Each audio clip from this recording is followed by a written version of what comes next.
नमस्ते दोस्तों। स्वागत है आपका केएसआर फैक्ट्स में। आज हम आपको ले चलते हैं हिमाचल प्रदेश की नील घाटी में, जहां हवा नहीं बल्कि भटकती आत्माएं भी रहती हैं। तैयार हो जाइए डर और रहस्य के लिए। हिमाचल प्रदेश की ऊंची ऊंची बर्फीली पहाड़ियों के बीच एक रहस्यमयी जगह है, जिसे स्थानीय लोग नील घाटी के नाम से जानते हैं। दिन में यह घाटी किसी स्वर्ग जैसी लगती है। चारों तरफ देवदार के जंगल, दूर तक फैली बर्फ और पहाड़ों से टकराकर लौटती ठंडी हवाएं। लेकिन जैसे ही शाम ढलती है, अब इस जगह की खामोशी अजीब सी भारी लगने लगती है। पुराने लोग कहते हैं कि इस घाटी में सिर्फ हवा ही नहीं चलती, बल्कि यहां कुछ अनकही आवाजें भी भटकती हैं। नील घाटी के बीच एक छोटा सा गांव था, जिसे लोग सफेद कब्र कहते थे। वजह यह थी कि सर्दियों में यहां इतनी बर्फ गिरती थी कि पूरा गांव कई महीनों तक सफेद चादर के नीचे दबा रहता था।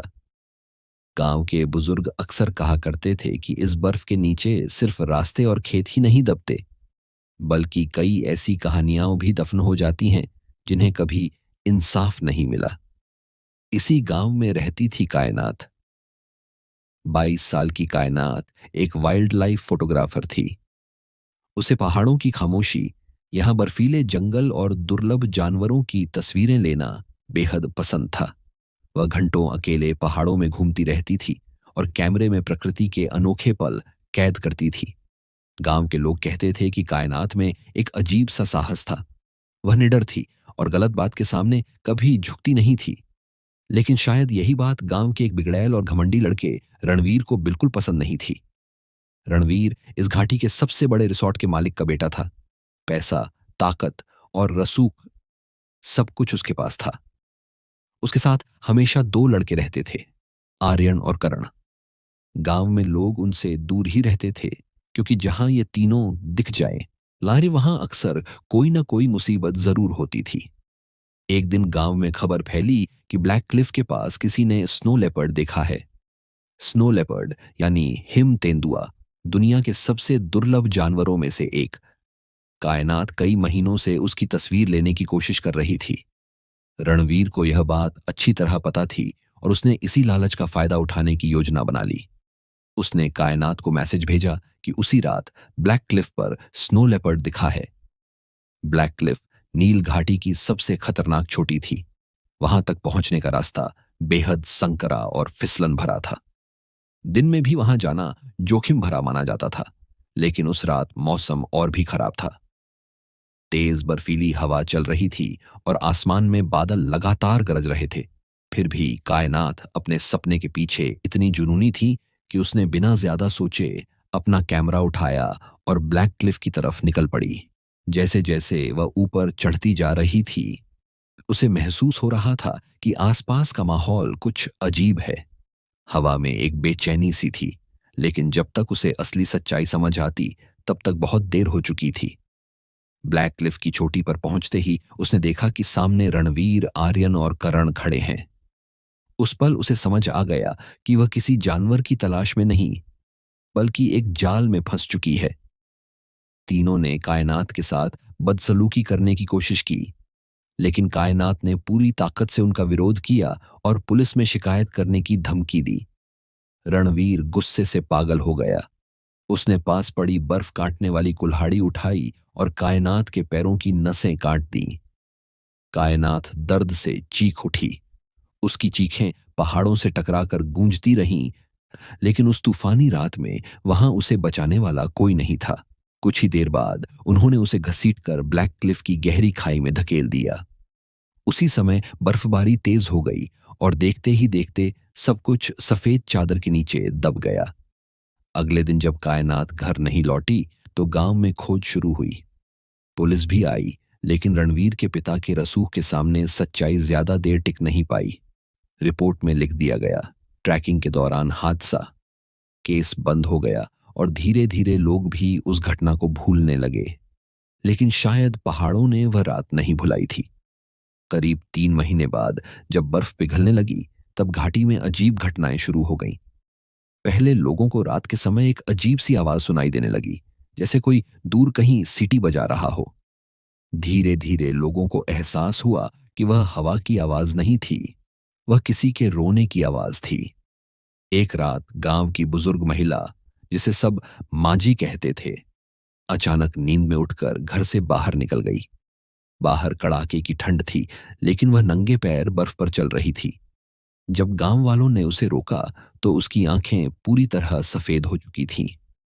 उसने सीधे रणवीर के घर की तरफ इशारा करके भारी आवाज में कहा, मेरे पैरों में बहुत ठंड है, मुझे मेरे जूते दे दो रणवीर। यह सुनते ही गांव वालों की रूह कांप गई, क्योंकि जिस रात कायनात मरी थी उसने वही जूते पहने थे। इसके बाद घटनाएं तेजी से बढ़ने लगीं। कुछ दिनों बाद करण अपने कमरे में बैठा था। अचानक उसका लैपटॉप अपने आप चालू हो गया और स्क्रीन पर कायनात के कैमरे की तस्वीरें चलने लगीं। हर तस्वीर में रणवीर, आर्यन और करण के चेहरे दिखाई दे रहे थे, और हर अगली तस्वीर में कैमरा उनके चेहरों के और करीब आता जा रहा था। अचानक स्क्रीन पर कायनात का चेहरा उभरा, लेकिन वह इंसानी चेहरा नहीं था। उसकी आंखों की जगह काले गड्ढे थे और उसके मुंह से बर्फ के टुकड़े गिर रहे थे। कमरे का तापमान अचानक गिरने लगा। फर्श पर बर्फ जमने लगी और उस बर्फ पर किसी के नंगे पैरों के निशान बनने लगे, जो धीरे धीरे करण की तरफ बढ़ रहे थे। अगली सुबह करण का शव ब्लैक क्लिफ की चोटी पर मिला। उसका पूरा शरीर बर्फ में जकड़ा हुआ था। अब रणवीर और आर्यन डर के मारे टूट चुके थे। गांव वालों ने उन्हें घाटी के एक रहस्यमयी तांत्रिक भैरवनाथ बाबा के पास जाने की सलाह दी। भैरवनाथ बाबा पहाड़ों की एक पुरानी गुफा में रहते थे और लोग कहते थे कि वह भटकती आत्माओं को भी शांत कर सकते हैं। जब रणवीर और आर्यन उनके सामने पहुंचे तो बाबा ने उनकी तरफ देखे बिना ही कहा, जिस आत्मा को तुमने मारा है वह अभी भी इस घाटी में भटक रही है। दोनों के चेहरों का रंग उड़ गया। बाबा ने राख से जमीन पर एक सुरक्षा चक्र बनाया और उन्हें पास के एक प्राचीन मंदिर में रात बिताने को कहा। उन्होंने चेतावनी दी कि जब तक वे उस चक्र के अंदर रहेंगे, आत्मा उन्हें नुकसान नहीं पहुंचा पाएगी।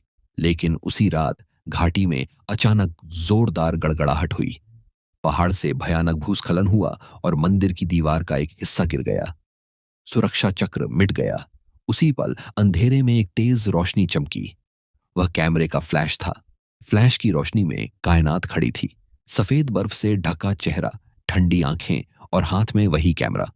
उसने एक और फ्लैश किया और उसी पल आर्यन की आंखों की रोशनी हमेशा के लिए चली गई।